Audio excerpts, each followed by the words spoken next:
학기 기말 영어 시험 기출 분석을 해보도록 하겠습니다.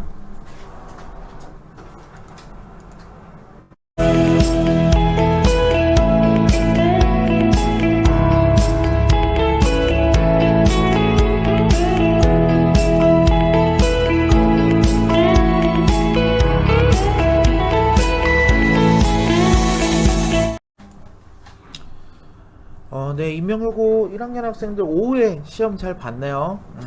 이번에 코로나로 인해서 사회적 거리두기 때문에 1학년하고 2학년하고 이렇게 오전하고 오후 시간 이렇게 좀 나눠가지고 시험을 보게 됐죠. 근데 영어 시험 같은 경우 이제 어떻게 나왔는지 꼭 피드백을 한번 하고, 그리고 그 피드백을 통해서 얼마나 학생들이 성장했는지가 다음 시험을 준비하는데 굉장히 중요한 포인트라고 생각하면 좋을 것 같아요. 자, 일단은 총평부터 좀 볼게요. 기본 유형의 문제들은 역시나 지문 변형 없이 굉장히 쉽게 출제가 되었습니다. 다만 어휘 문제들이 지문이 변형돼서 어렵게 출제가 되었다. 그러니까 어휘 문제 같은 경우는 여러분들이 변형될 수 있는 동의어하고 반의어 같은 것들을 조금 외워주는 게 더 좋은 방식의 좋은 공부 방식이었다라고 생각하시면 되고요. 실제적으로 여기 보시면은 어휘 문제 같은 경우, 특히나 외부 자료 여기 이제 부교재죠. 우리 부교재 리딩 파워 같은 경우에서는 단어들이 이렇게 more receptive에서 less receptive 뭐 이런 식으로 단어가 변형된 것들, 또 어휘 여기 선택 같은 경우에서도 변형이 일어났기 때문에 나머지는 다 변형이 일어나지 않았어요. 변형이 일어나지 않았는데 여기서 변형이 이렇게 일어난 몇 개의 지문들이 있고요. 그 몇 개의 지문들에서는 여러분들이 조금 헷갈릴 수 있었어요. 예를 들어서 뜻은 비슷비슷해요. How to tackle the distraction. 이게 distraction을 어떻게 태클하냐라는 내용에서 how to not to get distracted를 당하지 않는 거죠. 뭐 할 때? 스터딩을 하는 동안. 이런 식으로 어차피 얘기는 똑같은 건데 변형이 일어났다라는 것 때문에 여러분들이 조금 헷갈릴 수 있었다라는 부분이고요. 또 빈칸 추론하고 연결성 문제 같은 경우는 정답 보기를 변형했습니다. 그러니까 보기 밑에 있는 1, 2, 3, 4, 5번 선달을 변형했기 때문에 조금 어렵게 느껴질 수도 있고요. 서술형 같은 경우는 우리말이 주어지지 않은 단순 배열 문제가 있었고, 또 특정 문법을 겨냥한 문제들이 있었어요. 그래서 그 부분들을 여러분들이 조금 집중해서 봤었어야 되는데요. 서술형 같은 경우 보면은 위에 있는 게 요거 세 개가 지금 이제 단순 배열이죠. 근데 이제 제시 단어가 몇 개 되지 않았기 때문에 여러분들이 요 문장을 전체적으로 외우지 않았으면은 조금 어려웠을 수 있다라는 부분이고요.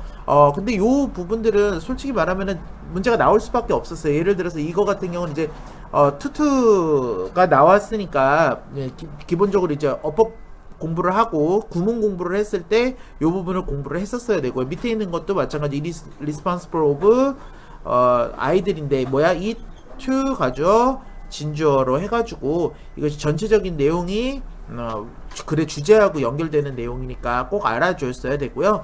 요 밑에 있는 내용들 같은 거는 콤마 위치해가지고 계속적 용법 해가지고 변형은 일어나지 않았는데 계속적 용법을 쓸 수 있느냐 없느냐 요런 식의 문제였고, 여기서 like가 또 접속사로 쓰였던 이게 뭐 좀 특이했던 그런 지문이었다라고 생각을 하시면 좋을 것 같아요. 뭐 서술형 6번 같은 경우는 올해도 그렇고 내년에도 그렇고 항상 어법 문제 이런 식으로 5개에서 6개 내가지고 각각 1점씩 이렇게 내는 문제니까 신경 써주시면 될 것 같고요.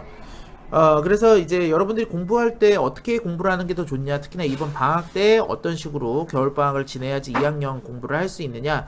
이번에 우리가 리딩 파워 완성을 했는데, 사실 리딩 파워 완성 같은 경우는 1학년 때 하는 부교재로는 난이도가 조금 높아요. 사실 임명용어 같은 경우는 2학년 때 리딩 파워 완성을 썼었는데, 이번에 리딩 파워를 썼다는 거는 다음번 부교재를 선택을 할 때 아마 수능 유형 픽 같은 경우는 조금 쉽고, 그때 그 전에 있었던 지금 필수 부교재 같은 경우는 조금 많이 어려웠고 이렇게 되는데, 그러니까 보통 이제 코로나 때문에 수업을 못할 수도 있다라는 가정하에는 EBS에서 나오는 부교재를 선택할 가능성이 높고요. 그렇게 된다라고 하면은 난이도가 조금 있을 수 있어요. 예를 들어서 올림포스 2 같은 거를 하면은 지금 리딩 파워 완성보다는 그렇게까지 어렵진 않지만 그래도 난이도가 어느 정도 있는 거거든요. 그랬을 때 어휘를 조금 더 집중해서 공부할 수 있는 거, 어휘를 공부할 때도 동의어, 반의어를 같이 해서 공부할 수 있는 방법을 공부해 줘야 되고요. 그리고 어법 문제를 좀 맞추려고 해도 평소에 어법 이해도를 조금 높여야지. 그러니까 방학 동안에 구문독해라던가 구문독해를 했을 때 어법을 어떻게 사용하는지에 대해서 이해도를 높여야지만 암기의 부담을 굉장히 줄일 수 있다. 그래서 서술형 같은 경우도 특히나 구조적인 이해가 어려운 문장은 반드시 정리해서 암기하지. 저희 같은 경우도 서술형 선생님들께서 이제 서술형은 어떤 거 나올 거다 이렇게 찍어 주시고 그 문제에서 거의 다 나와요. 물론 뭐 플러스 마이너스 1, 2 정도 이렇게 오차가 있긴 한데 보통 거기서 다 나오기는 하거든요. 왜냐면 나올 수 있는 문장이라던가 주제 문장, 가장 중요한 문법들이 있는 문장들이 어느 정도 정해져 있고요. 그 정해져 있는 거에서 조금씩 변형돼서 나올 수 있다라고 생각까지 하는 것까지 연습을 시키기 때문에 그 정도까지 공부를 해주는 게 여러분들 영어 성적을 내는 거에 가장 중요한 요소다.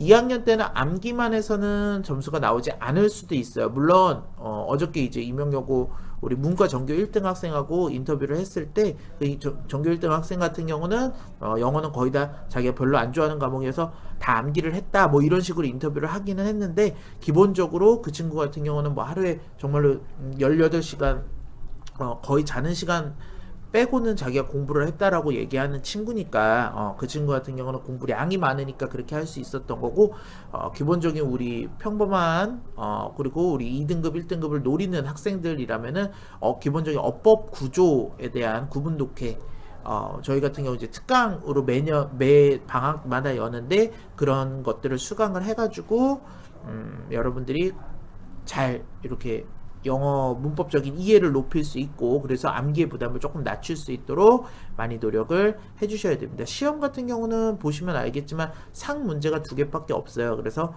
평이했다 이 정도로 생각해 주시면 좋겠습니다. 네, 여기까지 하겠습니다. 감사합니다.